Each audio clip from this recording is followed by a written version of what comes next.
it is xij minus x bar double dot whole square. This sum of squares is calculated based on all the n quantities, since the summation is taken over both.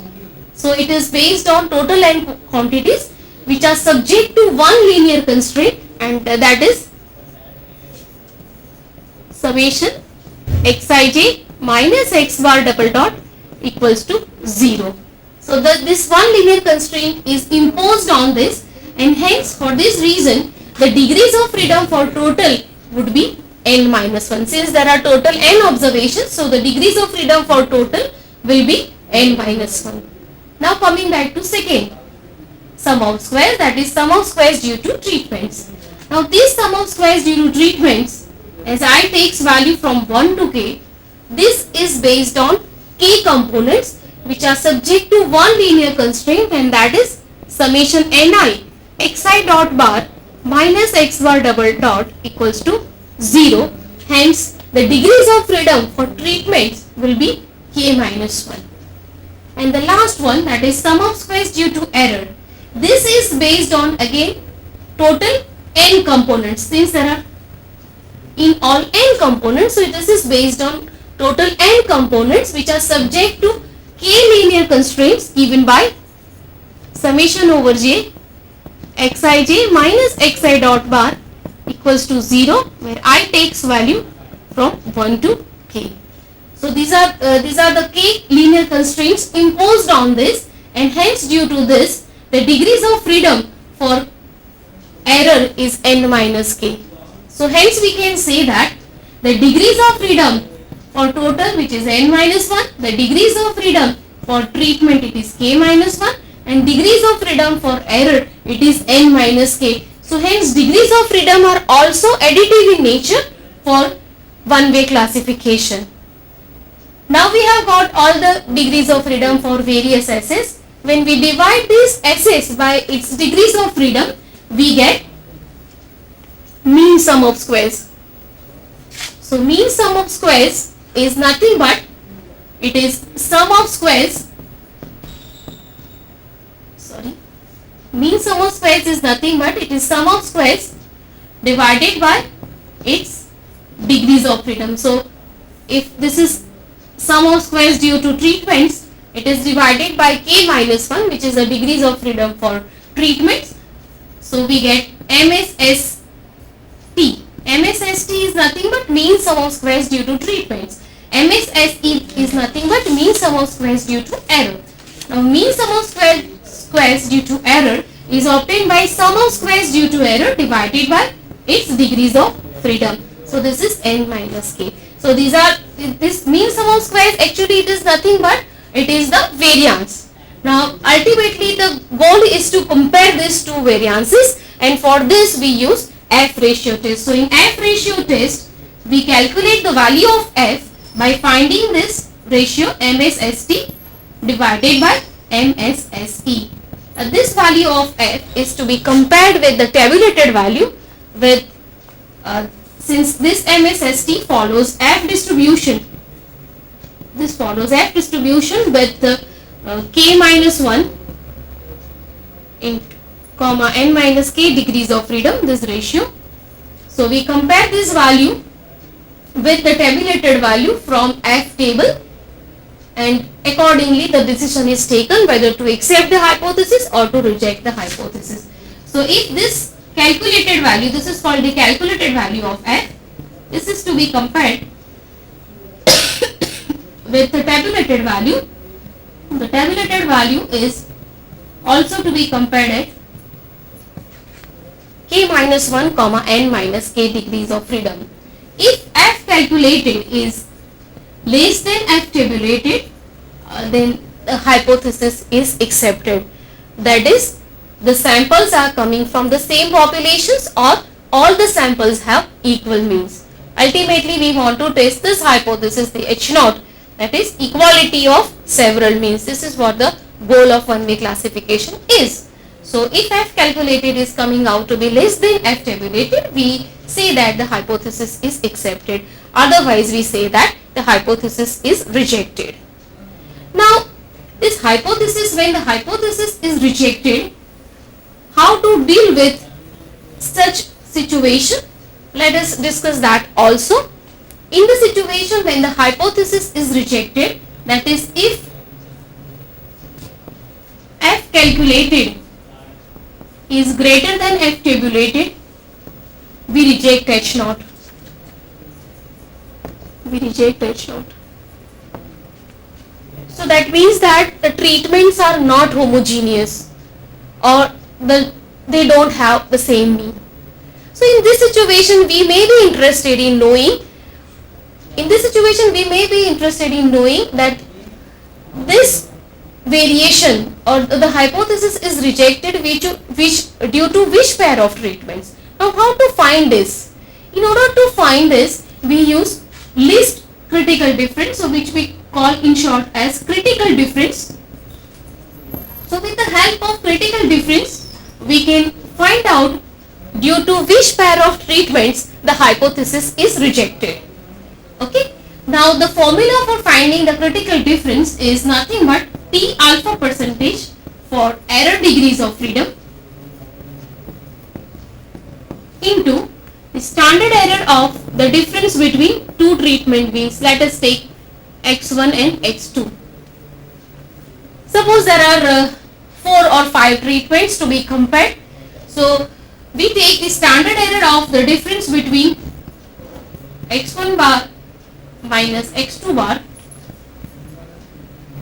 This T value at the given or the desired level of significance for error degrees of freedom, this is a tabulated value of T which we can obtain from T table, and the standard error, it is nothing but sigma square E into 1 upon N1 plus 1 upon N2, where N1 and N2 are nothing but the sizes of the two classes or the two treatments for whom we want to compare, whether they have the heterogeneous difference or the homogeneous difference, or the difference is significant or it is insignificant. So this is a formula for standard error. Substituting this value in this, since this value, this sigma square A, it is a population value, and this value, it is not available, and hence we replace it by mean sum of squares due to error. And in place of sigma square E, which is a population value, we replace it by the sample value, as it has been proved that the expected value of mean sum of squares due to error, it is sigma square E. So hence we get the standard error of the difference between two treatment means. After calculating the value of critical difference, this value is to be compared with the difference X1 bar minus X2 bar. If this mean difference is less than critical difference, this is treatment mean of the first treatment, this is a mean of the second treatment. So if the difference between two treatment means is less than critical difference, CD stands for critical difference, then we say that X1 and X2 are homogeneous. So this pair is homogeneous, or this pair does not show any significant difference. But otherwise, if it is greater than CD, then we say that it shows significant difference, and hence the hypothesis we can say that the hypothesis may be rejected due to this pair of treatments. So this we have to check for all possible combinations of the number of treatments that we have considered in order to compare them in one-way classification data. Finally, I will write the ANOVA table for one-way classification. The ANOVA table for one-way classification is given as this.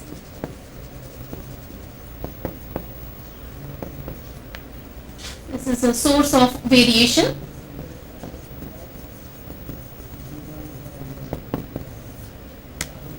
This is degrees of freedom. This is sum of squares. This is mean sum of squares.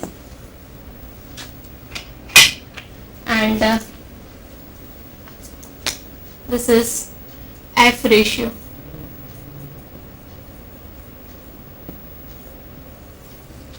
Okay. The main source of variation is treatment. Since there are k treatments are to be compared, the degrees of freedom for treatment, it is k minus 1. The sum of squares, as we have derived, it is summation over I Ni into xi dot bar minus x bar double dot square. The second source of variation, it is due to error, and the degrees of freedom, as we have seen, it is n minus k, and the total of this makes the total variation of the data. Total n observations are there, so the degrees of freedom for total, it is n minus 1. The formula for error sum of squares, it is xij, as we have derived, it is xi dot bar square, and total ss is xij minus x bar double dot whole square. The mean sum of squares is nothing but it is to be ss to be divided by its corresponding degrees of freedom, and hence we find the f ratio, which is nothing but mean sum of squares due to treatments divided by mean sum of squares due to error. Here one point I would like to tell you here, that the value of f must always be greater than 1. If it is less than 1, then in that case we have to interchange the numerator and denominator so that the ratio becomes greater than 1. This is because the f table that has been prepared for comparing the tabulated values has been prepared only for right till test, and hence for this reason we must have the numerator greater than the denominator so that the ratio becomes greater than 1. Now I would like to request Dr. Pravindra. He will continue with a two-way classification. I am coming.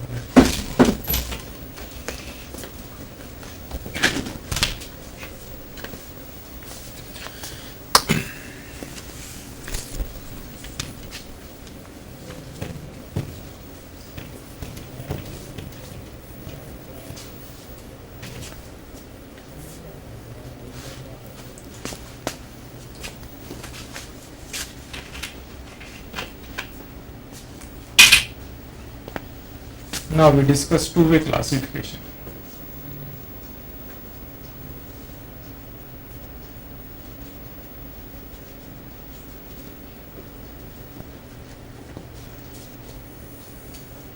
In analysis of variance, why analysis of variance? First question arises. To answer this question, first, because t-test is available for when we are using the difference of two sample means, when only two samples are available. But when more than two samples are available, then we go for analysis of variance, which is suggested by R. Fisher. As Nanita madam discussed for one-way classification, now we discuss for two-way classification. Suppose this is the table. This side we take block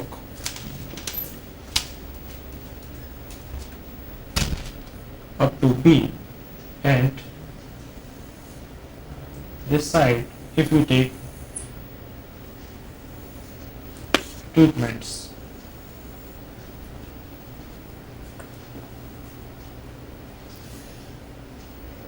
Treatment 1, treatment 2, treatment so on up to V treatments.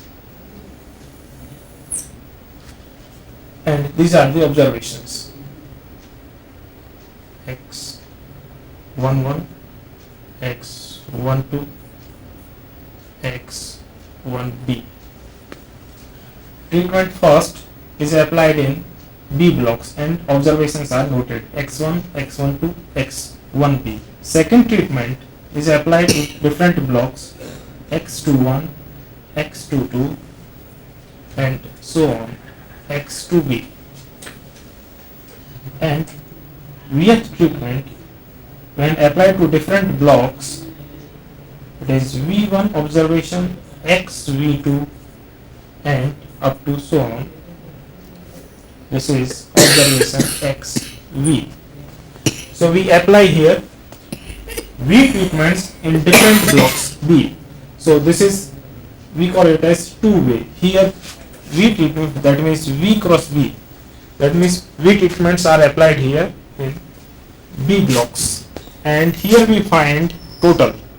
So this is total of mean of all the observations, that is treatment first applied in B blocks X1 dot, and this is X2 dot, and this is x v dot, which we find by dividing 1 by b summation say j takes value, or here you can say 1 to k, j takes value 1 to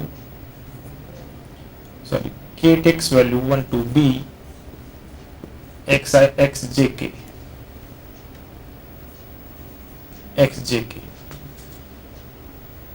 by this formula. And similarly this side we find x dot k, this is x1, this is similarly x2, this side x dot b, and total we find by 1 over vb summation x double summation x jk, where j takes value from 1 to v and say k takes value 1 to b. Now as for one way classification, mathematical model is xij is equal to mu plus alpha j plus ei jk, right? So here in two-way classification the model will be xij is equal to mu plus alpha j plus beta jc plus eij. Eij is error which follow normal distribution.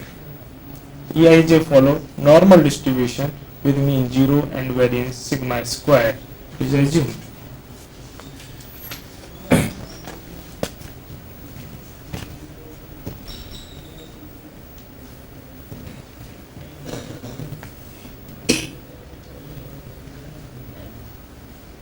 Now consider an example to understand the problem for two-way classification. For example,